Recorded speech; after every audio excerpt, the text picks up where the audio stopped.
Perhaps the most hopeful of all the statements made by Jesus on the cross was the promise to the man dying next to him. Today, you will be with me in paradise. But stumbling down the Via Dolorosa, wounds dripping with blood, breath rasping and haggard, fighting for consciousness after a severe beating, this was no road to paradise. Luke 23:32 tells us that 2 other men, both criminals, were also led out with him to be executed. When they came to the place called the Skull, they crucified him there along with the criminals, one on his right, the other on his left. 2 other criminals. Sometimes these 2 fade into the background. We forget that 2 other men were condemned to die that day. 2 others were struggling with agonizing pain. 2 other families stood on the sidelines wondering, how did we end up here?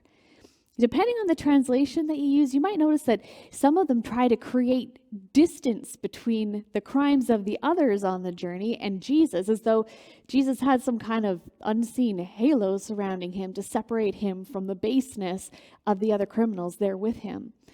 Maybe for those of us who know him, who love him, there's a temptation to just want to tidy it up somehow, because it's just that unbelievable that all of his goodness, his kindness, his love could suffer the same fate as others who are described only as robbers or outlaws or malevolent. Words that kind of underscore this violent aspect to their crimes, not just petty thieves. But make no mistake, what the crowd and the Jewish leaders and the Romans saw hanging on the crosses were 3 criminals, each of them a threat to the empire's power in one way or another. Crucifixion wasn't for petty crimes. It was for those whose crimes needed a public statement. Obey the empire or else. Matthew and Mark report that the robbers who were crucified with him also spoke abusively to him. And no doubt in all the anger and pain, their first reaction was that anyone with real power wouldn't choose to suffer. So they assumed he was a fraud, like everyone else. But Luke gives us another story.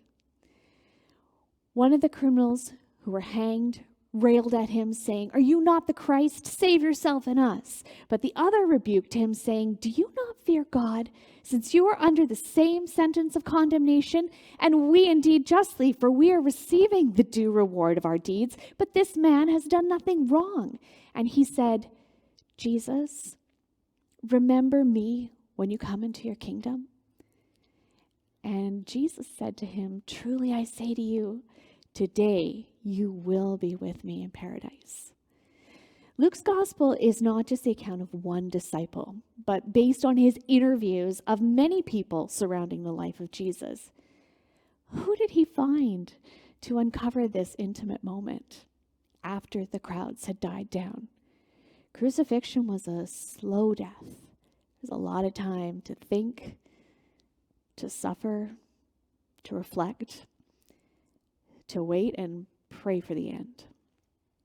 The 2 had been hanging side by side, perhaps for many hours now. The man had watched his patient suffering, his forgiveness of his enemies, his perseverance under harsh mockery and abuse. Perhaps he had known something of Jesus' reputation before, that he preached that there was another kingdom coming, a better one, a better king, that God was inviting the poor and the suffering, the oppressed and abandoned, the sick, and even the dead to another life. And suddenly, when the man looked at Jesus, he saw a door to another place. He saw a kingdom and its king. Jesus, remember me when you come in your kingdom. That one moment of faith, that one moment of realization, whatever rebellion had existed in his heart and carried him to this terrible moment, hanging there condemned to die, fully aware that he deserved nothing more as a result of his deeds. Suddenly, in this moment of death, this thief found life. And he put his faith in the one who is both the author of and the way to life.